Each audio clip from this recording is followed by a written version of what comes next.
नमस्कार, स्वागत अभिवादन आपका। मैं दुर्गेंद्र चौहान हूं। राजस्थान कांग्रेस का जो नेतृत्व है, वो जो कांग्रेस का जो राजस्थान का संकट है, वो कांग्रेस नेतृत्व के लिए गुड़ भरा हंसिया साबित हो रहा है। जो लोग ग्रामीण परिवेश से आते हैं वो जानते हैं कि गुड़ भरा हंसिया मतलब ना वो लील सकते हैं ना उगल सकते हैं। यही हाल कांग्रेस का है। ये कहावत है, गंवई कहावत है कि गुड़ भरा हंसिया है। तो राजस्थान संकट ऐसा उलझ गया है कि गुड़ भरा हंसिया वाली स्थिति है।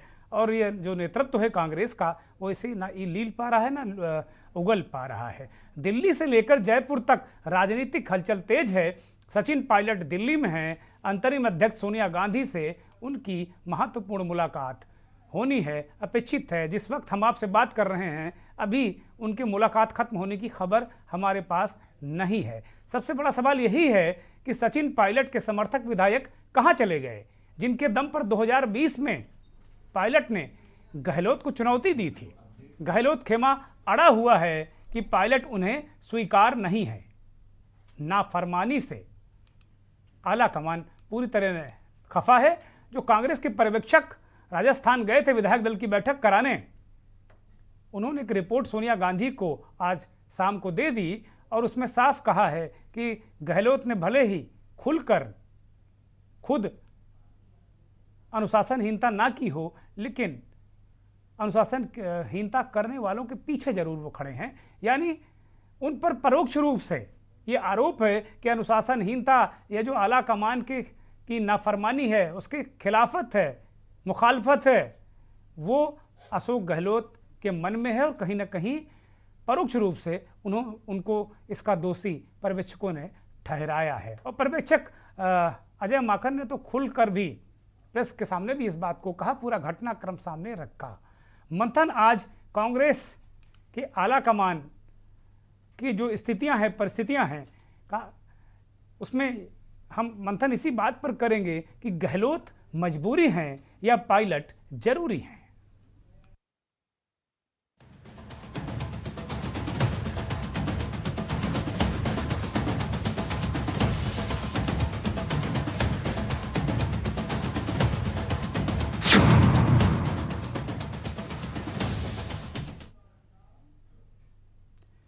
अशोक गहलोत सरकार के मंत्री शांति धारीवाल और प्रताप सिंह, ये दो प्रतिक्रियाएं हमारे पास हैं, उनको सुनिए। फिर मंथन की रूपरेखा आगे किस तरह चलेगी वो हम दर्शकों के सामने रखते हैं। विधायक सोनिया गांधी जी राहुल गांधी जी के खिलाफ नहीं है। अशोक गहलोत जी, सोनिया गांधी जी, राहुल गांधी जी, वेणुगोपाल जी इनके खिलाफ नहीं है। एक एक विधायक इनके आदेश पर आज भी ईडी, इनकम टैक्स, सीबीआई से लड़ने को तैयार है। महंगाई, गरीबी, बेरोजगारी के खिलाफ रैली होती है तो रातों रात 50,000 से ज्यादा लोग अशोक गहलोत जी, डोटासरा जी के साथ दिल्ली पहुंचकर रैली में शामिल होते हैं। आज भी राजस्थान का कार्यकर्ता, ये राजस्थान वीरों की भूमि है, ये भक्त शिरोमणि मीरा की धरती है, ये महाराणा प्रताप और पन्ना धाई की धरती है, ये शौर्य और स्वाभिमान की धरती है। इस राजस्थान की धरती के शौर्य स्वाभिमान को दुनिया मानती है। यहाँ का आदमी लड़ सकता है, मर सकता है, लेकिन झुक नहीं सकता और अपने नेताओं के लिए अपनी जान दे सकता है। उस राजस्थान की धरती पर श्रीमती सोनिया गांधी ने ये निर्देश दिए थे कि हर संभव कांग्रेस की सरकार को बचाना है और कांग्रेस के प्रति जो लोग निष्ठावान है उनको सबको एकत्रित करने के लिए काम करूँ। उसी दृष्टि से हम 34 दिन तक लगातार होटलों में रहे, आपस में संपर्क करते रहे, आपस में बातचीत करते रहे, सलाह मशवरा होता रहा। और 34 दिन के बाद जब जो गद्दारी करने वाले लोग थे, जो मानेसर में इकट्ठे हो गए थे और जो सरकार गिराना चाहते थे, जिन्होंने ये स्टेटमेंट दिया था, chief minister, deputy chief minister होते हुए, प्रदेश कांग्रेस कमेटी के अध्यक्ष होते हुए ये स्टेटमेंट दिया था कि गहलोत की सरकार अल्पमत में आ चुकी है, उसको इस्तीफा दे देना चाहिए। ऐसे व्यक्ति के खिलाफ जब माहौल बना और विधानसभा का सत्र बुलाने लगा, की तारीख आने लगी, तब उन्होंने सरेंडर किया और सरेंडर करके, बिना शर्त सरेंडर करके, और फिर कांग्रेस का साथ सदन में जरूर दिया। लेकिन उन लोगों को जो मनेसर में इकट्ठे हुए और 34 दिन तक सरकार गिराने का षड्यंत्र करते रहे, सरकार के खिलाफ बाकायदा बराबर स्टेटमेंट देते रहे कांग्रेस की सरकार के खिलाफ, बावजूद डिप्टी चीफ मिनिस्टर होते हुए और प्रदेश कांग्रेस के अध्यक्ष होते हुए आज उनको चीफ मिनिस्टर बनाने के लिए यहाँ पर सेक्रेटरी जनरल इंचार्ज आगे, सेक्रेटरी जनरल इंचार्ज पे मेरा चार्ज है कि वो पक्षपातपूर्ण तरीके से यहाँ के विधायकों से बात कर रहे थे और उनको इन दिनों में, कई दिनों से लगातार ये सूचनाएं आ रही थी कि वो सचिन पायलट साहब के पक्ष में जो है प्रचार करने के लिए जो है कहा करते थे, जुड़ने के लिए कहा करते थे, विधायकों को जुड़ने के लिए कहा करते थे। हमारे पास इस बात के सबूत हैं। तो हम सोनिया गांधी के सिपाही हैं। सोनिया गांधी की हर हुक्म को हमने 50 साल तक माना है। मेरी 50 साल की राजनीति हो गई। अशोक गहलोत सरकार के वरिष्ठ मंत्री और अशोक गहलोत के सबसे करीबी नेता शांति धारीवाल ने जो विधायकों का, जो बागी विधायक उनका नेतृत्व शांति धारीवाल कर रहे हैं अभी भी, और ये जो आपने उनका बयान सुना मीडिया के सामने, वो कह रहे हैं कि भाई वो लोग हैं जो 22-25 दिन तक, 29 दिन तक कांग्रेस के आला कमान को, कांग्रेस की अपनी सरकार को कोसते रहे और उसमें तत्कालीन प्रदेश अध्यक्ष और डिप्टी सीएम सचिन पायलट भी थे। तो ऐसे व्यक्ति को कैसे विधायक स्वीकार कर सकते हैं? वो इस बात को लेकर अड़े हुए हैं कि सचिन पायलट नहीं, कोई और नाम, और उसमें बहुत सारे नाम हो सकते हैं। लेकिन ये पूरी जो बगावत का झंडा है वो खुद अशोक गहलोत ने प्रत्यक्ष रूप से भले नहीं थामा हो, लेकिन पूरे जो घटनाक्रम के पीछे पर्यवेक्षकों ने भी अशोक गहलोत को ही माना है। और कुल मिलाकर अगर देखा जाए तो शांति धारीवाल बिल्कुल साफ स्थिति कर दे रहे हैं कि भाई पायलट के लिए राजस्थान की राह इतनी आसान नहीं, वो राजस्थान के पायलट बनेंगे, इस बात पर अभी संदेह है। अब बड़ा सवाल यही है, ठीक बात कह रहे हैं शांति धारीवाल कि भाई ये लोग वहाँ पर कह रहे थे अपनी ही सरकार गिराने पर तुले हुए थे। मेरा यही उलट के सवाल होगा कि भाई सचिन पायलट जब कह रहे थे कि भाई विधायक उन्हें चाहते हैं, विधायकों का समर्थन है, अशोक गहलोत उनकी बात नहीं सुनते हैं, तो वो किन विधायकों के दम पर ये बात सचिन पायलट कर रहे थे, ये बड़ा सवाल है। आज वो दिल्ली में हैं, उनके जो 10-15 समर्थक विधायक, 25 विधायक होंगे, वो भी उनमें करीब 15-16 विधायकों के दिल्ली में होने की खबर है। ये पूरी कथा काया है। लेकिन जो आज हमारा मंथन का जो एक तरीके से आत्मा है वो यही है कि क्या आला कमान से चूक हुई, क्या गहलोत मजबूरी हैं, पायलट जरूरी हैं? बहुत सारे सवाल हैं। और सवाल ये भी है कि क्या अशोक गहलोत कांग्रेस अध्यक्ष की जो दौड़ थी उससे बाहर हो गए हैं, या उन्हें बाहर कर दिया गया है, या उन्हें संगठन का दायित्व का शीर्ष दायित्व देने के मसले को ठंडे बस्ते में डाल दिया गया? बहुत सारे सवाल हैं, बहुत सारे नाम हैं। और इस पूरे मंथन को, हाँ, इसका जो ताना बाना है, हम लोग इसको एक तरीके से, अलग तरीके से इसको बुनने की कोशिश करेंगे कि ये विपक्ष की तैयारी को लेकर, 2024 की जो विपक्ष की तैयारी है, सत्ता पक्ष बनाम विपक्ष, भाजपा बनाम कांग्रेस, तो उसको लेकर भी हम लोग इस पर बात करेंगे कि भाई पूरे देश में जहां सत्ता पक्ष एक तरीके से नए समीकरण बना रहा है, नए संगठन बना रहा है, इसे आज मुख्य धारा के मीडिया में इस बात को लेकर आज खूब चर्चा थी और इसको इस तरह पेश भी किया गया कि ये जो पूरा मसला है, इससे विपक्ष बिखर गया, यानी बिखरा विपक्ष और एकजुट सत्ता पक्ष, इस तरीके से कुछ परसेप्शन आज मीडिया में देखने को मिला। अगर उत्तर प्रदेश की बात करें तो बहुत सारे लोग, बहुत सारे जो मौजूदा पीढ़ी, बहुत पुरानी बात हो गई जब उत्तर प्रदेश में वीर बहादुर सिंह जैसे आज सचिन पायलट और अशोक गहलोत के बीच कॉन्फ्लिक्ट चल रहा है, उसी तरह उत्तर प्रदेश में वीर बहादुर सिंह और नारायण दत्त तिवारी के बीच कॉन्फ्लिक्ट चलता था। और इंदिरा जी उस समय प्रधानमंत्री थी और शीर्ष नेतृत्व वो थी। इंदिरा जी जैसा मजबूत नेता वीर बहादुर सिंह ने इंदिरा जी को भी एक तरीके से मजबूर कर दिया था कि वो उन्हें उत्तर प्रदेश का चीफ मिनिस्टर बनाए।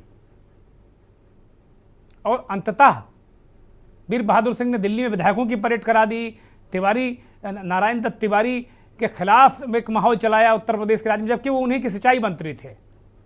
नारायण दत्त तिवारी की कैबिनेट में ही सिंचाई मंत्री थे वीर बहादुर सिंह, लेकिन उन्होंने चुनौती दी और अंततः वो चीफ मिनिस्टर बनकर ही माने। लेकिन वीर बहादुर सिंह के पास समर्थन था, विधायकों का समर्थन। जैसे अशोक गहलोत अपनी ताकत दिखा रहे हैं, 102 विधायक कह रहे हैं कि भाई जो राजस्थान विधानसभा की जो स्थिति है, उस स्थिति में 200 की विधानसभा है, उसमें करीब करीब 122-23 लोग अशोक गहलोत के समर्थन में हैं, और उसमें कांग्रेस की जो सरकार है उसके समर्थन, उसमें 24-25 लोग आप निकाल दीजिए, तो अब मान लीजिए 100 या 102 103 लोग अशोक गहलोत के समर्थक हैं, 102 जिसकी बार बार वो जिक्र भी गहलोत खेमा कर रहा है।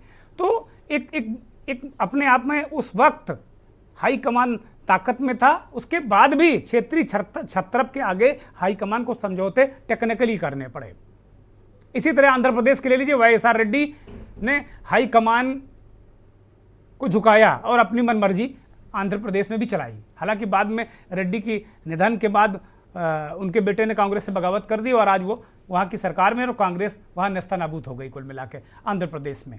इसी तरीके से बहुत सारे उदाहरण इस तरह के मिलते हैं कांग्रेस के जो शासित राज्य रहे हैं वहाँ क्षेत्रीय छत्रपों के। आज सवाल मेरा यही होगा तमाम लोगों से, जो हमारे विशेषज्ञ जुड़ेंगे, पत्रकार जुड़ेंगे, जयपुर से भी बहुत, राजस्थान से भी बहुत वरिष्ठ पत्रकार, राजनीतिक विश्लेषक, पॉलिटिकल पार्टीज के लोग जुड़ेंगे। मेरा यही सवाल होगा कि क्या क्षेत्रीय छत्रपों को हैंडल करने में ये राष्ट्रीय दल, ये खासतौर पर कांग्रेस पार्टी, क्या वो उनके अंदर वो कौशल नहीं रहा कि जरा सा कोई क्षेत्रीय छत्रप ताकतवर हुआ तो उसको वो डील नहीं कर पा रहे हैं, और बिना क्षेत्रीय छत्रपों के अब राजनीति होने से रही। या तो क्षेत्रीय दलों के साथ में जाइए या अपने दल के क्षेत्रीय छत्रप को डेवलप करिए, नहीं तो राजनीति और लोकसभा में सरकार बनाने लायक बहुमत और लोकसभा में मजबूत स्थिति, ये बहुत दूर की कौड़ी है। एक छोटा सा और रेफरेंस इसमें देना चाहेंगे कि 2018 में मध्य प्रदेश और राजस्थान में 2 युवा चेहरे, ज्योतिरादित्य सिंधिया और सचिन पायलट, इनको आगे करके चुनाव कांग्रेस पार्टी ने लड़ा।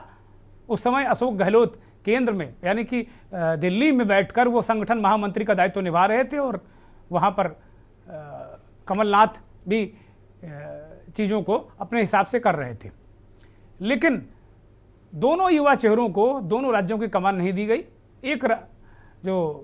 एक युवा चेहरा भाजपा छोड़कर, माफ़ कीजिएगा, कांग्रेस छोड़कर भाजपा में चला गया, और दूसरा संघर्ष कर रहा अपने वजूद के लिए। तो एक परिदृश्य एक ये भी है, एक ये भी चीज़ें देखने को मिल रही हैं। मेहमानों का परिचय करा देते हैं। दिल्ली से हमारे साथ देश के जाने माने राजनीतिक विश्लेषक बिलाल सब्जवारी साहब हमारे साथ जुड़ गए हैं। बिलाल भाई बहुत स्वागत, बहुत अभिनंदन और बहुत धन्यवाद आपका समय देने के लिए। निमिषा गौड़ भाजपा के नेता हैं, हमारे साथ जयपुर से जुड़ गए। निमिषा जी बहुत स्वागत, बहुत अभिनंदन और बहुत आभार आपका के न्यूज़ को वक्त देने के लिए। बहुत ही वरिष्ठ पत्रकार राघव शर्मा जी हमारे साथ जयपुर से जुड़े हैं। राघव जी बहुत धन्यवाद, बहुत आभार आपका और बहुत बहुत धन्यवाद। हमारी सहयोगी सुमन वर्मा भी जुड़ी हुई हैं। सुमन जी बहुत धन्यवाद। बहुत बहुत धन्यवाद सर। कुल मिलाकर जो मेरा पहला सवाल बिलाल सब्जवारी साहब से ही है। बिलाल साहब, ये 4-5-6 दिन से चल रहा राजस्थान का मसला, कभी आता है कि अशोक गहलोत बागी हो गए, कभी कहा जाता है कि अशोक गहलोत सीधे तौर पर अनुशासनहीनता के जिम्मेदार नहीं हैं। बहुत इस तरह की बहुत सारी चीज़ें निकल कर आ रही। लेकिन जो हमने देखा कि भाई क्षेत्रीय छत्रप इन राजनीतिक दलों में हरदम शीर्ष नेतृत्व को चुनौती देते रहे हैं, चाहे वीर बहादुर सिंह हो, चाहे YSR रेड्डी हो, अशोक गहलोत। अब कहेंगे कि भाई हाल के वर्षों में तो कोई इस कद का नेता हुआ ही नहीं। अशोक गहलोत अगर उन्हें वो कद अपना बना लिया है कि 102 विधायक उनकी उंगलियों पर नाच रहे हैं, तो वो आंखें दिखा रहे हैं नेतृत्व को। या दूसरा पहलू एक और देखने को मिल रहा है कि हम इसको दूसरे पहलू से देख सकते हैं कि सचिन पायलट जो दम कर रहे थे कि भाई सारे विधायक उनको चाहते हैं और वो उनको मुख्यमंत्री बनने नहीं दे रहे हैं अशोक गहलोत जी, तो वो समर्थन, वो विधायकों के बीच वो पायलट साहब की कहाँ चली गई? देखिए दुर्गेंद्र जी, जब सचिन पायलट राजस्थान के प्रदेश अध्यक्ष थे और उनके नेतृत्व में चुनाव लड़ा गया था, तो राजस्थान की सरकार, कांग्रेस ने वहां सरकार बनाई। लेकिन जब ये बात आई कि मुख्यमंत्री कौन होगा, तो उसमें यकीनन दावेदारी सचिन पायलट की काफी मजबूत थी, लेकिन विधायकों की जब सहमति हुई जो और आलाकमान ने जो चाहा, उस आलाकमान की मंशा के अनुरूप अशोक गहलोत को राजस्थान का मुख्यमंत्री बना दिया गया। तो कांग्रेस के अंदर जो हर व्यक्ति, हर नेता, हर कार्यकर्ता जो ये बात बार बार दोहराता है कि हम आला कमान की मंशा का स्वागत करते हैं और उसको सर माथे पर रखते हैं, सम्मान भी तो करते हैं, ये शब्द लग रहा है इन लोगों ने बिल्कुल चिपका लिया है। सम्मान भी करते हैं जी, सम्मान भी करते हैं। तो फिर अगर सचिन पायलट से आला कमान ने कोई वादा किया था मुख्यमंत्री बनाने का, तो ये शिकायत सचिन पायलट को आला कमान से होनी चाहिए थी, ना कि अशोक गहलोत से। और फिर सचिन पायलट ने वहां पर बगावत क्यों की अपने सरकार के खिलाफ ही जाकर? आप डिप्टी चीफ मिनिस्टर भी हैं, आप प्रदेश अध्यक्ष भी हैं, और फिर आप बगावत क्यों कर रहे हैं?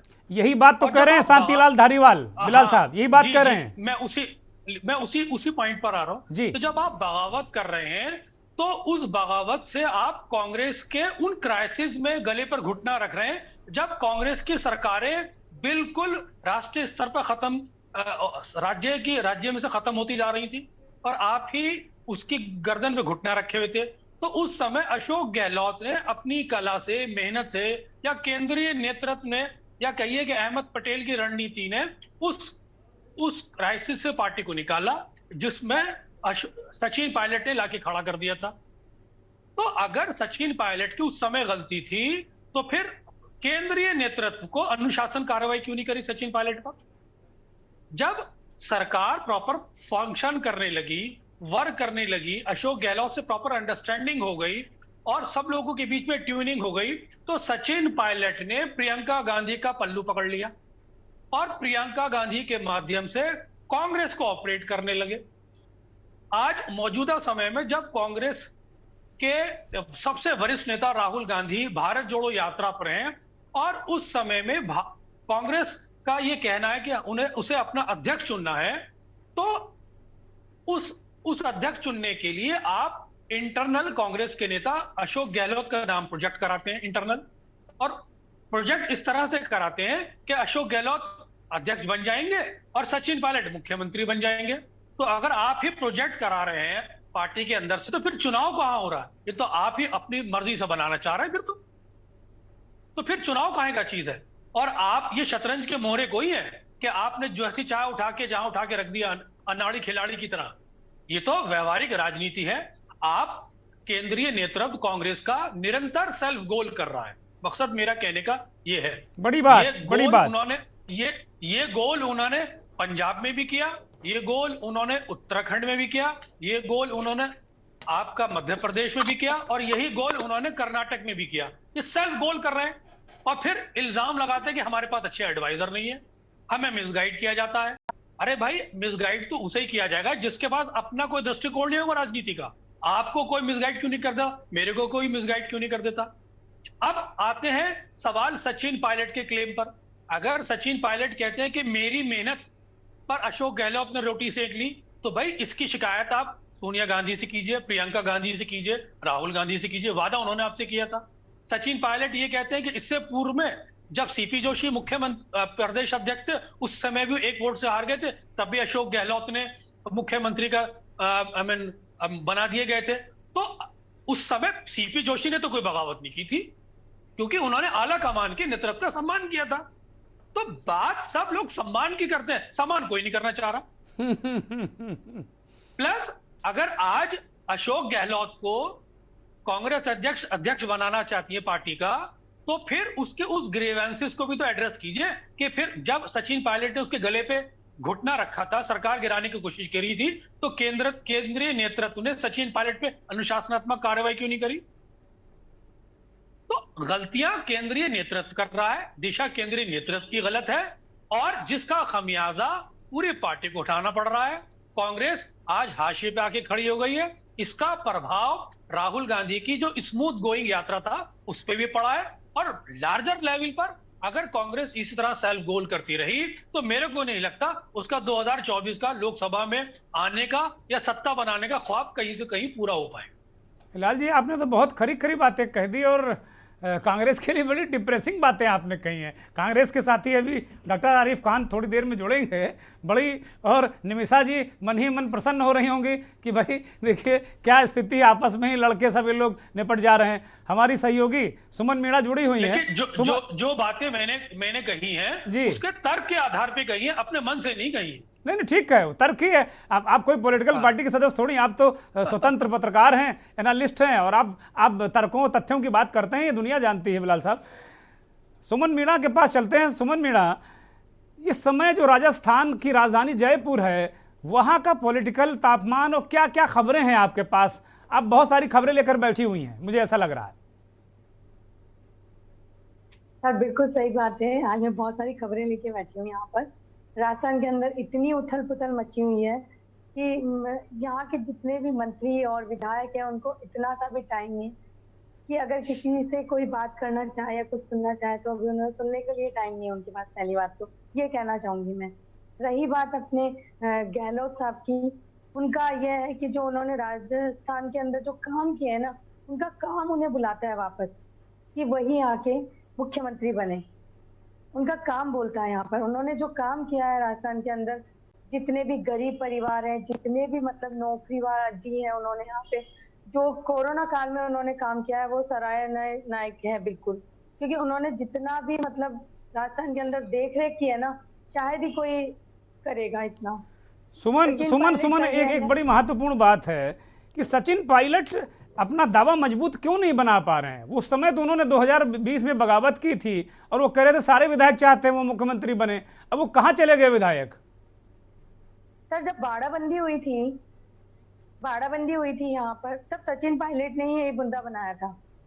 इन्होंने ही सरकार घेरना चाहा था, इसीलिए इनको कोई भी विधायक पसंद नहीं कर रहा है, ना ही विधायक इनको मुख्यमंत्री बनना देना चाहते हैं।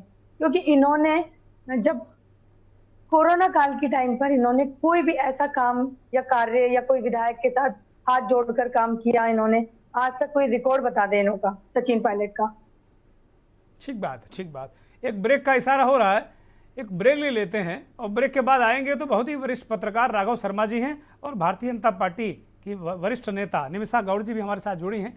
दोनों से इस मंथन को आगे बढ़ाएंगे।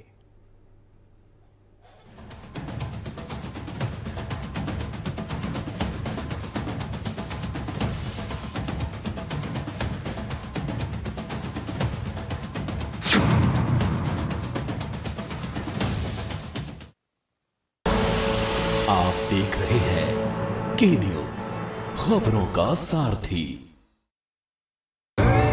देखें कौन नया खिलाड़ी आया है, समझा देते हैं, प्यार से समझाएंगे। ये तो अपनी जुबान है। जुबान एक हो तो दिल भी एक होने चाहिए। विमल बोलो जुबान केसरी। मुख्यमंत्री योगी आदित्यनाथ जी के नेतृत्व में उत्तर प्रदेश विकास के नए आयाम गढ़ रहा है। उत्तर प्रदेश के लोगों ने मिलकर योगी आदित्यनाथ जी के नेतृत्व में उत्तर प्रदेश की पूरी तस्वीर बदल दी है। उत्तर प्रदेश का हर कोना नए सपनों को लेकर के, नए संकल्पों को लेकर के अब तेज गति से दौड़ने के लिए तैयार हो चुका है।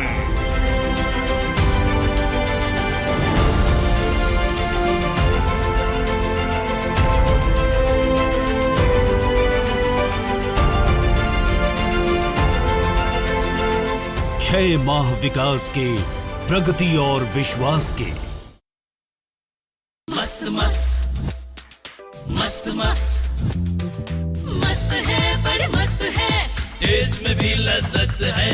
बावर्ची की सोया बड़ी बड़ी मस्त है। बावर्ची न्यूट्री सोया बड़ी, इसमें है हाई प्रोटीन जो खाने को बनाए एक हेल्थी डाइट और टेस्ट में बड़ी मस्त है।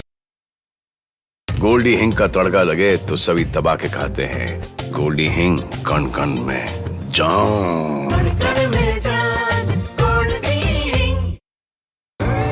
देखें कौन नया खिलाड़ी आया है, समझा देते हैं, प्यार से समझाएंगे।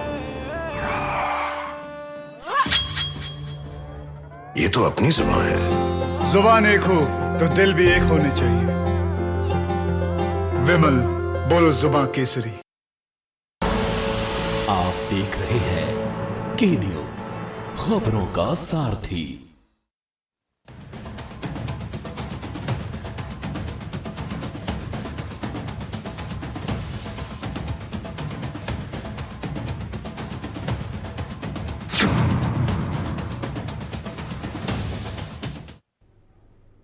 ब्रेक पर जाने से पहले राजनीतिक विश्लेषक बिलाल सब्जवारी साहब ने एक बड़ी पते की बात कही कि कांग्रेस सेल्फ गोल मार रही है, और उन्होंने 4-5 राज्य गिना दिए कि यहाँ सेल्फ गोल मारा, वहाँ सेल्फ गोल मारा।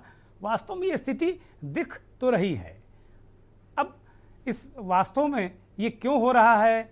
क्या उनके पास कोई ऐसे लोग नहीं हैं जो इस तरह की क्राइसिस को हैंडल कर सकें?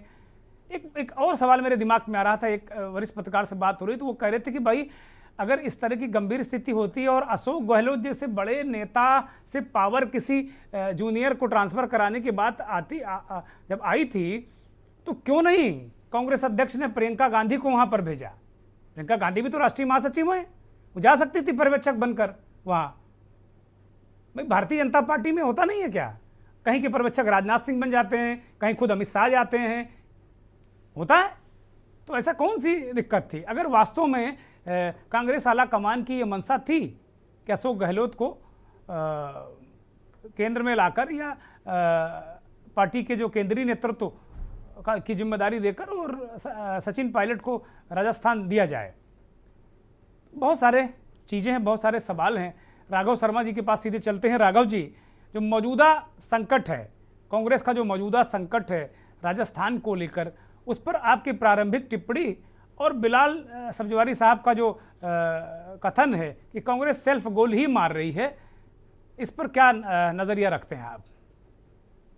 जी बिल्कुल साहब, मैं आपको बताना चाहूंगा, जैसे बिलाल साहब ने जो बात की उससे मैं काफी कुछ मतलब 100% मैं कह सकता हूँ कि सहमत हूँ कि सेल्फ गोल जो है यहाँ पे कांग्रेस अपने लिए कर रही है।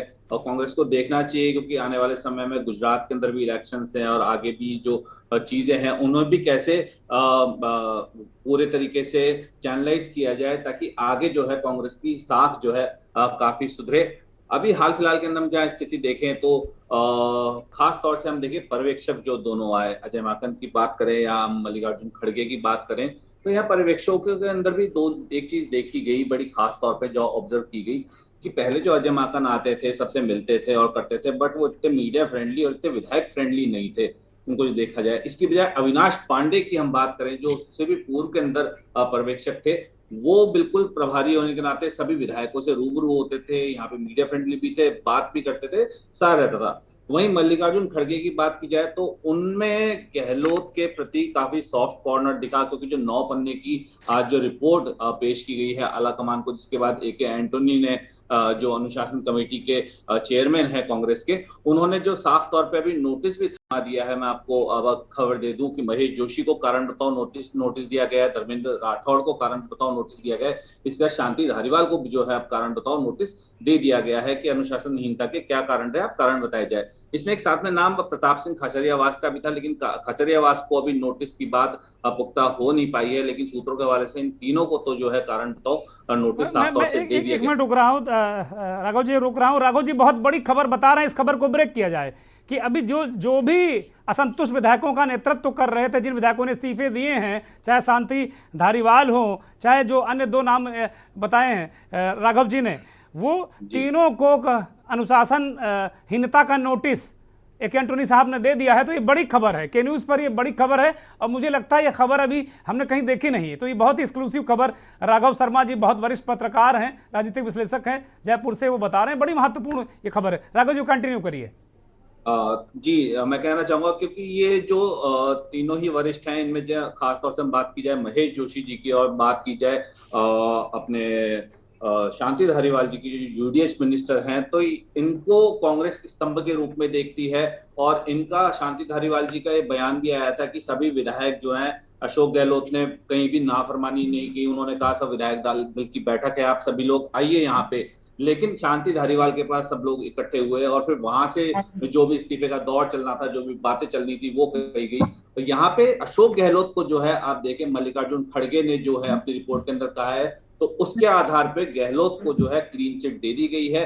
अशोक गहलोत को जो है इसमें कल्पित नहीं बताया गया है। उनको साफ तौर से ये कहा गया था कि अशोक गहलोत ने तो आह्वान किया था, मीटिंग बुलाई थी वहां पे विधायक दल की, लेकिन विधायक वहां पे स्वयं ही उपस्थित नहीं हुए, बल्कि उनके प्रतिनिधि बन के जो है 3 से 4 मंत्री और एक निर्दलीय विधायक जो है फहीम लोढ़ा, वो वहां पे पहुंच गए थे और उन्होंने जो है दोनों ऑब्जर्वर्स के सामने बात रखी। मल्लिकार्जुन खड़गे चूंकि अशोक गहलोत की उम्र के ही हैं, उन्हीं के साथ राजनीतिक उनका जो भविष्य उनका करियर है जो उनके साथ जोड़ के देखा जाता है, तो दोनों की एक म्यूचुअल अंडरस्टैंडिंग यहाँ पे नजर आती है। वहीं पे अभी इस समय जो देखा गया इस दौर के अंदर, जो अभी लगातार 3-4 दिन से माहौल चल रहा है कि जो दूसरे हमारे आए थे मुकुल वासनिक जो है, अजय माकन जो आए थे, अजय माकन ने साफ तौर पे जो है सचिन पायलट के साथ में काफी सॉफ्ट कॉर्नर यहाँ पे दिखाया। अब बात यहाँ पे एक उठती है कि ये सारी बातें शुरू हुई कहां से, ये सारी बातें जो थी उसका आधार क्या था?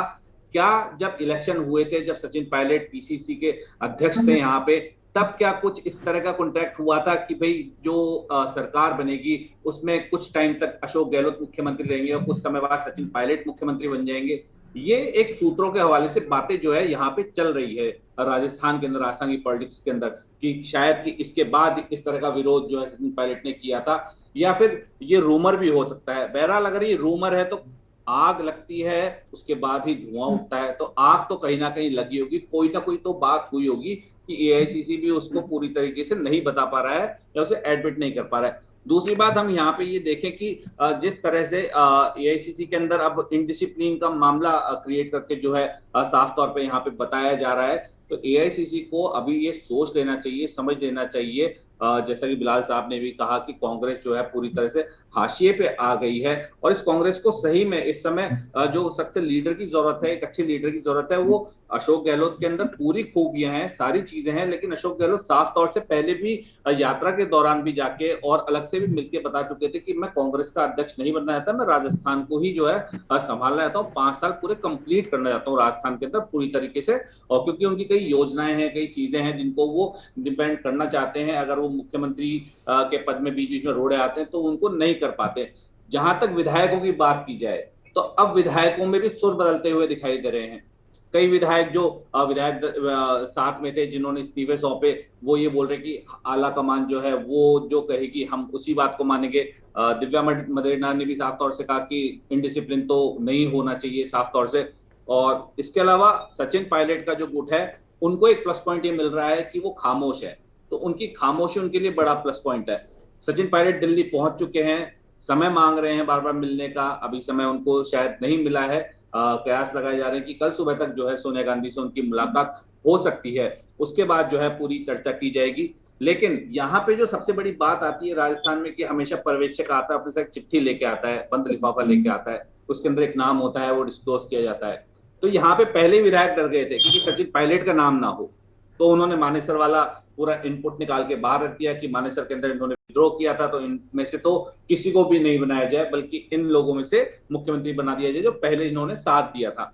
तो काफी बातें हैं, काफी उलझने हैं, काफी चीजें हैं, काफी क्राइसिस हैं, डैमेज पूरी तरह से हो चुकी है। डैमेज कंट्रोल करने की यहाँ पे कोशिश पूरी होनी चाहिए। सुबह ये खबर आई थी कि प्रियंका गांधी वाड्रा जो है वो समझाइश करेगी अशोक गहलोत से, वो बात करेगी अशोक गहलोत से, लेकिन अभी तक जो है चूंकि प्रियंका गांधी वाड्रा की बात नहीं हुई, लेकिन अशोक गहलोत जो है आला कमान के संपर्क में बताए जा रहे हैं, उनसे जो है बात हो रही है।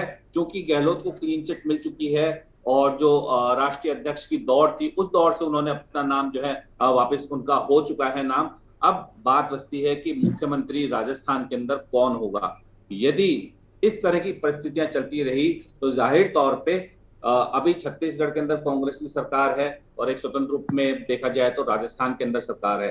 अगर यहाँ पतन होता है तो आने वाले समय में इस कांग्रेस को सुपड़ा साफ होने की जो राजनीति कहते हैं उससे कोई नहीं रोक। ठीक बात है, ठीक वही बात कही हम इस समय नरेंद्र मोदी के भी जो है राजस्थान में के दौरे पे आने की जो है खबरें आ रही है। उनका भी टेंटेटिव प्लान जो है नरेंद्र मोदी का भी बन रहा है, तो इसको भी खास तौर से देखा जाएगा, क्योंकि वो आबू रोड जाएंगे, आबू रोड के बाद में वहां से सीधे गुजरात जाएंगे। और अमित शाह ने भी जो है साफ तौर पे कह दिया है मजाकिया लहजे में कि कुर्सी संभल नहीं तो खाली करो, हम लोग आ रहे हैं। तो सब लोग कांग्रेस की चुप्पिया ले रहे हैं। मेरा अगला प्रश्न यही होगा भारतीय जनता पार्टी के नेता निमिषा जी से।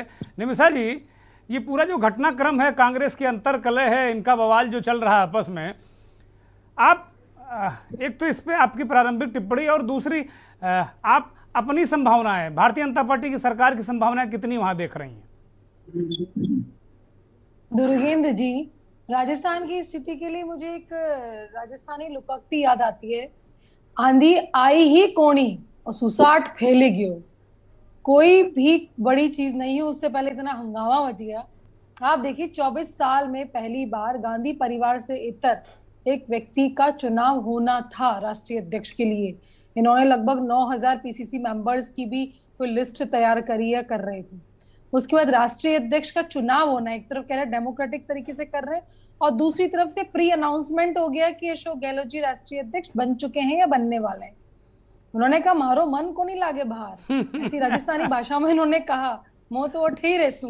लेकिन वो अठे रहसू कटे रहसू, ये इस कंफ्यूजन में वो तूफान भी आ गया और आके अभी तूफान में पूरी कांग्रेस झूल रही है। कांग्रेस की इस अंदरूनी लड़ाई में एक ऐसी पॉलिटिकल पार्टी, स्टैब्लिश पुरानी पार्टी, उसकी लड़ाई में कहीं ना कहीं राजस्थान की जो परिस्थितियां है ना, वो बद से बदतर होती जा रही है। आप देखिए कहीं ना कहीं मिसकम्युनिकेशन इस कांग्रेस पार्टी के अंदर राजस्थान में तो बहुत है। खुद मुख्यमंत्री जी ने एक्सेप्ट किया कि 1.5 साल तक मैंने इनके जो डिप्टी चीफ मिनिस्टर थे पूर्व सचिन पायलट जी से बात नहीं की। इस कारण से जो मिसकम्युनिकेशन हुआ, और आप देखिए परिस्थितियां जो हैं, आप लोगों को लगता है कि ठीक है, आपकी जो संवाददाता है जयपुर से बता रही हैं, जो योजनाएं हैं, योजनाओं का नाम जरूर है लेकिन अमली जामा नहीं पहनाया जा रहा है उनको इतना, क्योंकि ब्यूरोक्रेट्स भी कंफ्यूज्ड हैं। आप देखिए चिरंजीवी योजना की खुद खामियां इनकी विधायक दिव्या मदेरना बता रही हैं, खुल्लम खुल्ला बोल रही हैं। वो विधानसभा से लेकर के सड़क तक उन्होंने बताया कि क्या स्थितियां हैं। तो ये जो आज परिस्थितियां बन रही हैं, राष्ट्रीय अध्यक्ष का चुनाव होना है, भारत जोड़ो यात्रा गोवा से निकल के राजस्थान तक आते धराशायी होती जा रही है, तो कांग्रेस की अंदरूनी खींचातान में जो सत्तासीन बैठी है सरकार, वो सरकार तो आज 24 घंटे पहले त्यागपत्र दे चुकी है। और आप देखिए दुर्गेंद्र जी, इतने 24 घंटे में, या राघव जी से पूछिए कितने मल्टीप्लिकेशन में ट्रांसफर्स हो रहे हैं, फाइल्स कितनी स्पीड से पास हो रही है। तो ये जो करप्शन की सरकार है, इसका खामियाजा कौन भुगत रहा है? राजस्थान की जनता। अब छलावा किसके साथ हो रहा है? राजस्थान के लोगों के साथ। ऐसी परिस्थितियों में क्या कांग्रेस संभल पाएगी, ये देखने वाला विषय है, क्योंकि सत्ता हमारा मूल प्रश्न आपसे ये है कि कांग्रेस जब नहीं संभल पाएगी तभी आपकी आवश्यकता होगी। और अभी राघव जी ने कहा कि अमित शाह ने कहा कि भाई कुर्सी खाली करो, हम आते हैं। देखिए माननीय गृह मंत्री जी ने कहा कि आपसे नहीं संभल रहा है तो हम राजस्थान को बदहाल पे थोड़ी ना छोड़ेंगे। चाहे कानून व्यवस्था की स्थिति देख लो, या बेरोजगारों का बदहाल देख लो, या स्वास्थ्य देख लो, शिक्षा, हर क्षेत्र में जो है फेलियर है राजस्थान की सरकार। आज लंपी वायरस फैला, वैक्सीनेशन कलेक्शन नहीं, मेडिसिन प्रोवाइड नहीं करवाई, संविदापन को पशु चिकित्सक अपॉइंट करने थे वो तक नहीं किया, तो बदहाल कर दिया। लगभग 20 लाख गौ माता का नुकसान राजस्थान ने उठाया, उस राजस्थान ने उठाया जो देश में सबसे ज्यादा दुग्ध उत्पादन करता था। दिव्या जी, ये शर्मनाक स्थिति। निमिषा जी, आप लोग भी बहुत देर में जागे, बड़ी देर में प्रदर्शन किया आपने, जब बिल्कुल गायों के, जो गोवंश के शवों के कब्रिस्तान बन गए। मैं तो देखकर वो दृश्य देखकर मेरी रूह कांप जाती है, मैं अंदर तक हिल जाता हूँ। बहुत बहुत बाद में आप लोगों को याद आया गौ माता का मसला। पार्टी हर स्तर पर, बूथ स्तर से लेकर के जिले स्तर पर हर तरह से अभियान चला रखा था। आयुर्वेद मेडिसिन प्रोवाइड करवाना हो, या गौशाला की सुचारू व्यवस्था करना हो, या वायरस से सेपरेशन करना हो गौ माता का। किंतु सरकार ने तो अपने स्तर पर इतिश्री कर ली। उन्होंने तो कह दी राष्ट्रीय आपदा घोषित कर लो। जो सरकार, चूंकि यहाँ पर तीसरी बार मुख्यमंत्री हैं, जब यहाँ पर राज्य केंद्रीय सरकार से मंत्री है, उन्होंने कहा पहले अब राज्य आपदा घोषित करिए, हम तो कर देंगे। आपदा की जगह आप ध्यान दीजिए। तो ये जो टालने की प्रवृत्ति रही ना, इससे हमारी गौ माता का नुकसान हुआ। तो आज भारतीय जनता पार्टी का हर कार्यकर्ता विषय पर आ जाते हैं, विषय पर, चूंकि कनेक्टेड मसला था इसलिए हमने इसको छेड़ा के लिए काम कर रहा जी। क्या भारतीय जनता पार्टी देखती है कुछ संभावना अपने लिए? ये सीधा सवाल है, सीधा जवाब चाहता हूं मैं। सीधा जवाब ये है दुर्गेंद्र जी, सरकार बची ही नहीं है, इस्तीफे दे दिए हैं और विधानसभा के अध्यक्ष जी ने इस्तीफे एक्सेप्ट कर लिए, ले लिए अपने पास में। तो बताइए ना कैसी सरकार है। आज इनके जो आचार्य प्रमोद हैं वो खुद कह रहे हैं कि भ्रष्टाचार भरा हुआ है, राजेंद्र गुड्डा कह रहे हैं, दिव्या मदेरणा कह रही, तो सरकार ही कैसी है? तो ऐसी सरकार जिसमें आपस में गुत्थम हो रहा है। भारतीय जनता पार्टी स्वच्छ, साफ सुथरी, धवल छब की, सुचिता वाली सरकार बनाने में इंटरेस्ट रखती है क्या? निश्चित तौर पर हम सेवा ही संगठन अभियान के माध्यम से भारतीय जनता पार्टी के बहुत ही अनुशासित कार्यकर्ता हैं। हम सिर्फ राष्ट्र धर्म जनहित सर्वोपरि के भाव रखकर के सत्ता में, यहाँ पर कांग्रेस जो है सिर्फ सत्ता प्रेरित है, सत्ता में बने रहने के लिए प्रेरित है। उन्हें कोई लेना देना नहीं है कि जनता के साथ क्या दुर्व्यवहार हो रहा है या सरकार क्या सोच रही है, सरकार के आला कमान क्या सोच रहे हैं, राज्य की सरकार क्या सोच रही है, जनता। इन तीनों के बीच में इतनी गहरी खाई है जिसको पाटने के लिए ना तो कांग्रेस का कार्यकर्ता इसका सोचता है, ना ही कांग्रेस का कोई थिंक टैंक है जो सोचता है। कल ही डेमोक्रेटिक आजाद पार्टी बनी है, बताइए कहाँ जाएगी कांग्रेस? विभाजन तो इसकी परिणीति बन चुका है और विघटन सत्ता के बिलाल साहब के पास आते हैं। धन्यवाद आपका, बहुत महत्वपूर्ण बातें आपने कही। अभी जुड़े रहिएगा। धन्यवाद का मतलब ये नहीं कि आप क्विट कर जाएं निमिषा जी। बिलाल साहब के पास चलते हैं। बिलाल साहब, ये बड़ा मतलब पेचीदा मामला है।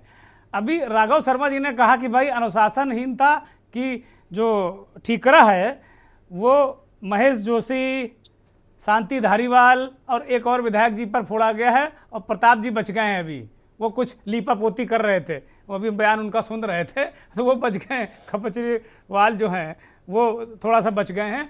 और एंटोनी साहब ने बिल्कुल क्लीन चिट एक तरीके से अंदर की रिपोर्ट बता रहे हैं राघव शर्मा साहब की, बिल्कुल गहलोत जी को प्रत्यक्ष रूप से कहीं दोषी नहीं माना है। तो क्या ये स्क्रिप्ट है क्या?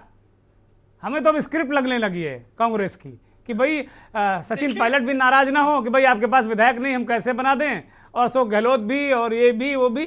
बड़ा बहुत मतलब बड़ा नेचुरल नहीं लग रहा है ये सब। देखिए दुर्गेंद्र जी, जब राजस्थान के अंदर कांग्रेस के केंद्रीय नेतृत्व ने अपने हाथ जला लिए, जिसके चलते सरकार की भी फसीयत हुई राजस्थान के अंदर, नेताओं की भी फसीयत हुई और साथ ही साथ कांग्रेस के आला कमान की भी फजीहत हुई। तो उस फजीहत को बैलेंस करने के लिए अनुशासन समिति ने जो ये नोटिस भेजे हैं आपकी रिपोर्ट के अनुसार, तो वो एक पॉस्चरिंग है ताकि ये संदेश दिया जा सके कि आला कमान अब मजबूत है। दरअसल सच्चाई ये है कि राजस्थान की कांग्रेस 3 खेमों में बांट दी गई है और इसको बांटने का काम राजस्थान के किसी और ने नहीं बल्कि मौजूदा मुख्यमंत्री जादूगर ने किया है। अगर आप उनको अध्यक्ष बना रहे थे, और अध्यक्ष, कांग्रेस का अध्यक्ष एक सिंबॉलिक पोस्ट नहीं होता, वो एक ऐसा इंस्टीट्यूशन है जो वैचारिक रूप से दृढ़ संकल्प वाला हो, एन आइडिया ऑफ इंडिया रखता हो और सांप्रदायिक शक्तियों से लड़ने का मादा रखता हो। उसी को कांग्रेस नेतृत्व सौंपा जाना चाहिए। और जब आप अशोक गहलोत को इस लायक समझ रहे थे कि वो कांग्रेस के अध्यक्ष बनाए जाएं, तो फिर राजस्थान को भी उनकी अप्रोच से ड्राइव करना चाहिए था, क्योंकि उनके पास मौजूदा मुख्यमंत्री उन्हीं के पक्ष में विधायक है।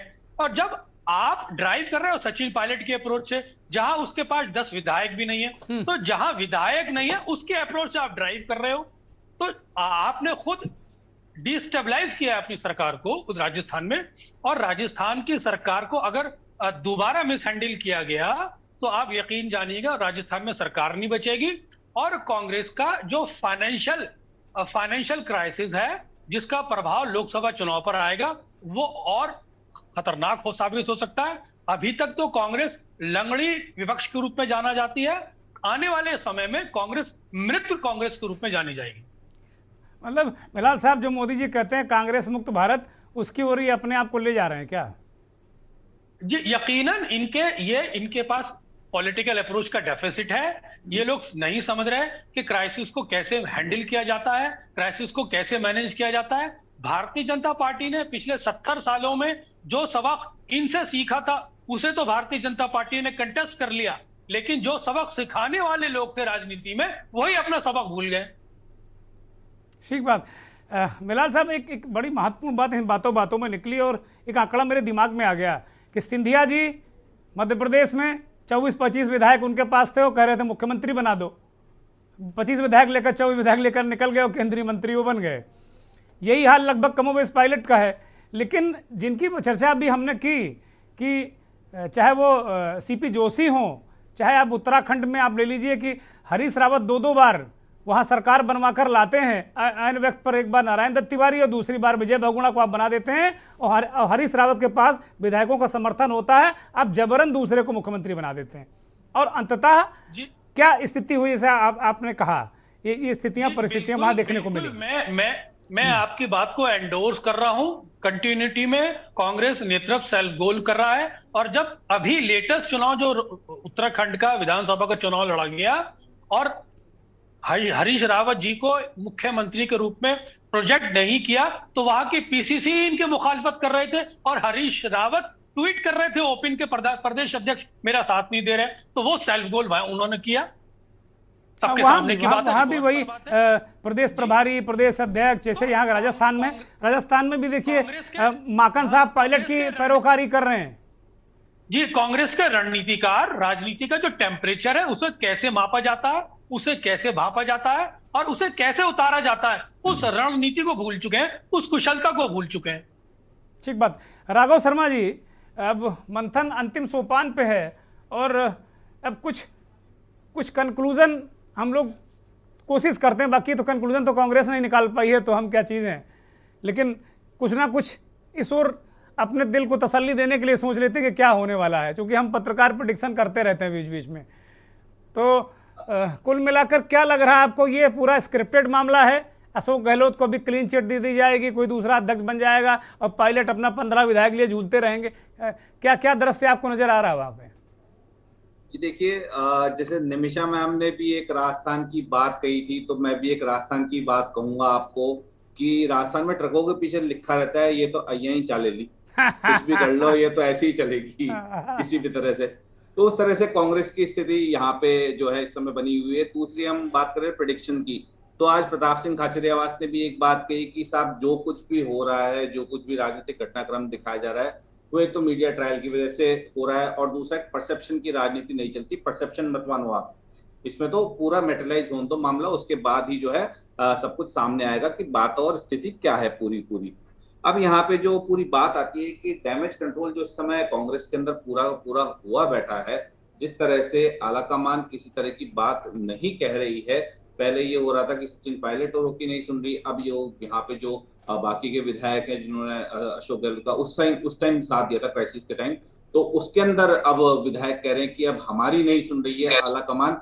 और एकमात्र अजय माकन को यहाँ पे अजय बाबू की संज्ञा यहाँ पे दी गई है। मीडिया जो है अजय बाबू बोलती है और कांग्रेस के भी कुछ तथाकथित विधायक हैं वो भी अजय बाबू के नाम से उन्हें बुलाते हैं कि अजय बाबू यहाँ पे आते हैं, बंद लिफाफा लेके आते हैं और ट्विटर की राजनीति करते हैं। ट्वीट करके बोलते हैं कि बैठक तो होगी और बैठक के अंदर सबको आना अनिवार्य होगा और सीएम हाउस के अंदर बैठक का इंतजार होता है, लेकिन बैठक के अंदर विधायक नहीं आते। अलबत्ता 4 जो मंत्री होते हैं वो गाड़ी लेके जाते हैं और वहां पे अपनी बात रख के सब विधायकों की ओर से कह के आ जाते हैं।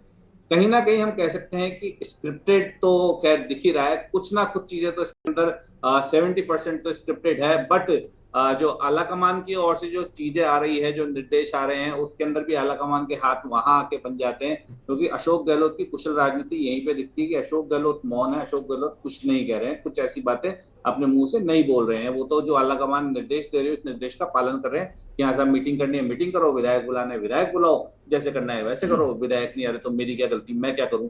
इसीलिए जो है उन्हें क्लीन चिट वहां पे दे दी गई है। बात रह जाती है सचिन पायलट की, तो सचिन पायलट को पहले तो ये सोच लेना चाहिए था कि जिस समय वो उप मुख्यमंत्री बनाए गए, पीसीसी अध्यक्ष भी रहे, उसके बाद उनके पास में सिक्योरिटीज भी हैं, काफी चीजें हैं, तो इस उम्र के अंदर काफी कुछ मिल गया, तो कुछ वो शांति रख लेते तो शायद कुछ ना कुछ अच्छा हो जाता। लेकिन कोरोना का काल के अंदर ऐसे कोविड के जो समय चल रहा था उस समय उन्होंने इस तरह का पूरा किया, माने से चले गए और फिर अपनी बात उठाई, बात रखने की कोशिश की, दबाव बनाया। तो एक प्रेशर पॉलिटिक्स का हिस्सा जो है यहाँ पे पूरा बन चुका है राजस्थान के अंदर। अब इस प्रेशर पॉलिटिक्स के अंदर जो है अच्छा राघव शर्मा जी, बहुत महत्वपूर्ण पिन पॉइंटेड सवाल पूछ रहा हूँ। क्या अशोक गहलोत सचिन पायलट के नाम पर बिल्कुल नहीं मानेंगे, चाहे धरती उलट जाए, चाहे ब्रह्मांड पलट जाए? क्या लग रहा है आपको? जी बिल्कुल, एज एन पत्रकार मैं साफ तौर पे यही बात कहूंगा जो सामने साफ दिखती है कि अशोक गहलोत जो है सचिन पायलट के नाम पे कतई एग्री नहीं होंगे, बिल्कुल भी एग्री नहीं होंगे। क्योंकि अगर मैं आपको पिछली बार का घटनाक्रम याद दिलाऊं तो साफ तौर पे जो बातें कही गई थी वो आप सभी को पता है, यूट्यूब पे है, चैनल्स पे है कि किस तरह के शब्दों का प्रयोग किया गया था। उसके बाद पहला झटका अशोक गहलोत और उनके विधायकों को तब लगा था कि एआईसीसी ने साफ तौर पे सचिन पायलट को निलंबित नहीं किया था, उन्होंने कहा था एज इट इज वापस ले लो, तो उन्होंने कहा था ठीक बात है। जब सचिन पायलट के खिलाफ अनुशासन की कार्रवाई, अनुशासनहीनता की कार्रवाई नहीं हुई तो अशोक गहलोत उनके लोगों के खिलाफ कैसे हो जाएगी? ये तो अपने आप में केवल एक पोस्चरिंग है। बिलाल सब्जवारी साहब ने जो कहा पोस्चरिंग है। तो आपको क्या लग रहा है, इसका हल क्या लग रहा है आपको मोटे तौर पर? कल परिस्थितियां कुछ हो जाए तो हम आप क्या कहेंगे? राघव शर्मा जी जल्दी कंप्लीट करिए प्लीज। जी देखिए, परिस्थितियां जो है अब पूरी कांग्रेस के जितने भी जो प्रथम पंक्ति के नेता हैं, जो प्रथम पंक्ति के नेता माने जाते हैं, उन्हें अब जो है फ्लोर पे आना पड़ेगा, साफ तौर से जो है अपनी बात रखनी पड़ेगी। और सारी बातों को देखते हुए, मद्देनजर रखते हुए उन्होंने ये भी देखना होगा कि गुजरात के अंदर भी इलेक्शन आने वाले हैं, दूसरे स्टेट के अंदर भी इलेक्शन आने वाले हैं। अगर राजस्थान वो खोते हैं तो इसका सीधा सीधा इम्पैक्ट उनके आगे भी पड़ेगा। और क्योंकि राजस्थान से ही सबसे ज्यादा जो है इस समय हम मान के चलें कि जो भी उनकी फंडिंग होती है, जिस भी तरह का कार्यकलाप रहता है, वो राजस्थान से ही चलता है। अगर राजस्थान स्टेट उनके हाथ से जाता है तो एक बहुत बड़ी करारी हार जो है कांग्रेस के पास में होगी। और इसका सारा श्रेय जो है राहुल गांधी के ऊपर और सोनिया गांधी के ऊपर, कुल मिला के हम गांधी पे कहें तो गांधी पे ही पूरा जाएगा। क्योंकि कल भी मैं देख रहा था कि जब बात हो रही थी, इतना हंगामा चल रहा था, तो राहुल गांधी के जो विजुअल्स आ रहे थे वो आए थे फुटबॉल खेलते हुए। अरे यहाँ तो फुटबॉल राजस्थान में खेली जा रही है, आप वहां जाकर फुटबॉल राहुल गांधी तो फुटबॉल खेल रहे थे। यहाँ वो कौन सा खेल होता है, पोलो है क्या? वो खेले पड़े हुए थे भाई। हम लोग तो कभी सुने नहीं, ये बड़ा एलिट लोगों का खेल है। हम लोग गाँव गली के लोग हैं, तो पोलो और ये सब जानते भी नहीं है। और जब पिछली बार जब ये सचिन पायलट ने बगावत की थी जब कोविड काल के अंदर, तो उस टाइम गांधी की फोटो आ रही थी कि अपने पेट्स के साथ, अपने पपीज के साथ जो है उनकी फोटोज वगैरह वायरल हो रही थी। सीपी जोशी ने दिखा दिया कि भाई आप कह रहे हो संकट है, आप कह रहे हो अशोक गहलोत से इस्तीफा लो और हम पोलो खेल रहे हैं निश्चिंत होके। सीपी जोशी और अशोक गहलोत, सीपी जोशी को भी इस्तीफा देने का एक मेन कारण है क्योंकि राज्यपाल कलराज मिश्र का भी बयान ये था कि मेरे पास तो कोई आया नहीं, तो मैं क्या बोलूं इस मामले में। अगर राज्यपाल को ही देते, राज्यपाल अगर उनका इस्तीफा मंजूर कर लेते तो साफ तौर पे जो है बिखराव की स्थिति देखने को मिल जाती। और राज्यपाल आज उत्तर प्रदेश में थे, नवरात्र चल रहा है, तो आज मां विंध्यवासिनी के दर्शन करने निश्चिंत रूप से वहां पहुंच गए। बिलाल साहब फाइनल कमेंट लूंगा आपसे, निमिषा जी के पास चलता हूं। निमिषा जी 20 सेकंड में कंप्लीट करिए। आपकी पार्टी में कुछ हलचल नहीं दिख रही सरकार बनाने को लेकर, क्या मतलब नंबर मैनेज नहीं हो पा रहे हैं क्या? क्योंकि बड़ी तेजी से सरकार बनाने में आप लोग एक्सपर्ट हैं, यहाँ की एक्सपर्टीज अभी तक आई नहीं सामने, या कोई ब्लास्ट करने वाले हैं महाराष्ट्र की तरह? राजस्थान के अंदर डेंट से चलने वाली कांग्रेस किन परिस्थितियों में आगे बढ़ती है, वो भारतीय जनता पार्टी तो आज विपक्ष के रूप में मजबूती से गौ माता की सेवा कर रही है। और अभी 2 अक्टूबर को महात्मा गांधी जी की जयंती और लाल बहादुर शास्त्री जी की मनाने वाली है। तो आज संगठन के माध्यम से हम विपक्ष को, रचनात्मक विपक्ष की भूमिका निभा रहे हैं। और रही बात कांग्रेस की, तो कांग्रेस की अंदरूनी फुटबॉल या पोलो मैच में कौन गिरता है, किसको पटकनी दे करके ये यथावत सत्ता में बने रहने का प्रयास करते हैं, वो राजस्थान की जनता भुगत रही है। ठीक बात है निमिषा जी। सुमन मीणा 20 सेकंड में क्या आपको क्या लग रहा है? मैम जो कह रही है गाय के लिए, गायों का जो हो रहा है, नहीं गाय पर डिबेट नहीं ले जाएंगे सुमन, केवल हम ये कहें गाय पर तो किसी दिन डिबेट करेंगे तो उस पर तथ्यों के साथ बैठेंगे। आपको वहां का राजनीतिक घटनाक्रम क्या लग रहा है सुमन? अब क्या होने वाला है वहां पे? सारे विधायक तो अभी मतलब अपने कांग्रेस के जो जितने भी विधायक हैं, मैं उनके लिए यही कहना चाहूंगी कि वो अशोक गहलोत को, चलो अशोक गहलोत के समर्थन में है, सुमन भी कह रहे हैं। बिलाल साहब फाइनल कमेंट आपका कि अभी इसकी क्या गति होने वाली है और आपने तो कही दिया सेल्फ गोल मान रही है कांग्रेस। देखिए अगर राजस्थान के क्राइसिस को आखिरी मिनट पे भी हैंडल करना है, खासतौर से जब कांग्रेस अध्यक्ष चुना जाना और भारत जोड़ो यात्रा अपने अग्रसर है, उस समय राजस्थान के अंदर कांग्रेस को बहुत ही फूक के कदम रखने की जरूरत है। फैसला विधायकों की मंशा अनुरूप होना चाहिए। अगर फैसला विधायकों की मंशा के विपरीत गया तो पार्टी टूटेगी, खेमों में बटेगी और हाथ में कुछ नहीं लगेगा। बिलाल साहब एक और उलट कर फिर सवाल करते हैं, आपको 10 सेकंड में जवाब चाहते हैं हम। क्या सचिन पायलट को अगर ऐसे छोड़ देंगे तो फिर सिंधिया की तरह वो नहीं भाग जाएंगे विधायक लेकर और निमिषा जी की सरकार बन जाएगी? देखिए सचिन पायलट फिलहाल उस स्थिति में नहीं है कि वो कुछ बिगाड़ पाए। हाँ, अशोक गहलोत को अगर नाराज किया गया तो बहुत कुछ बड़ा नुकसान हो सकता है। ठीक बात है, बहुत शुक्रिया निमिषा जी, बहुत शुक्रिया बिलाल साहब, राघव शर्मा जी, सन्नी आत्रे साहब जुड़े लेकिन नेटवर्क की वजह से वो नहीं हमसे बात कर पाए, उनका भी शुक्रिया। और जो लोग नहीं आए उनका भी बहुत बहुत शुक्रिया, और हमारी सहयोगी सुमन का भी बहुत शुक्रिया।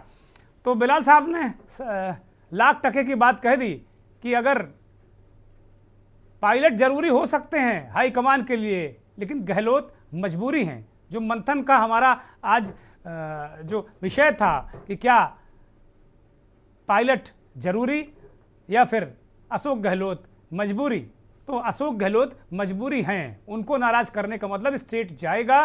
पायलट इस स्थिति में नहीं है कि वो भारतीय जनता पार्टी के साथ मिलकर कोई सरकार बना सकें या उस सरकार को तोड़ सकें। अब मंथन में वक्त हो चला है चलते चलते का, और चलते चलते में हम भारत जोड़ो यात्रा की बात करेंगे, जो कि हम चलते चलते में अक्सर करते हैं।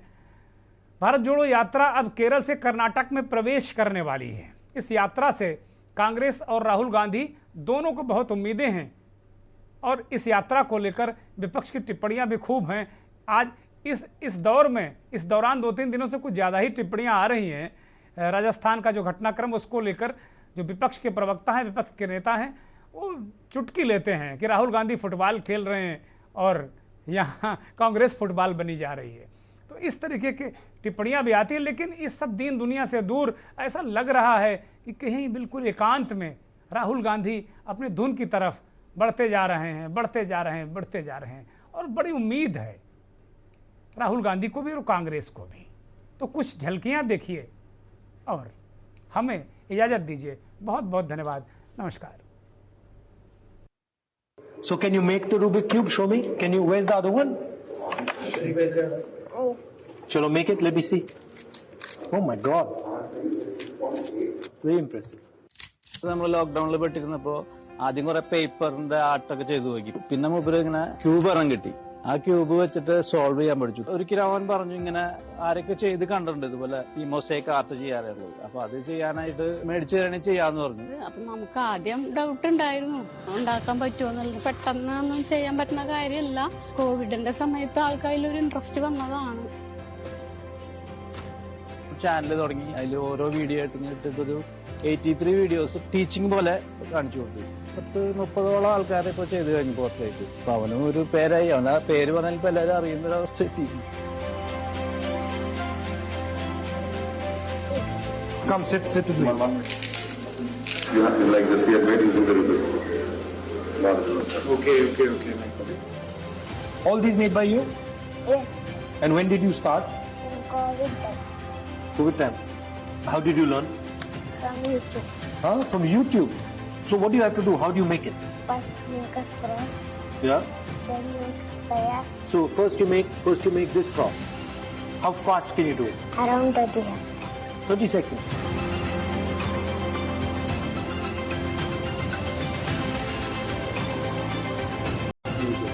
It's very nice to meet you. Thank you. Thank you very much. So can you make the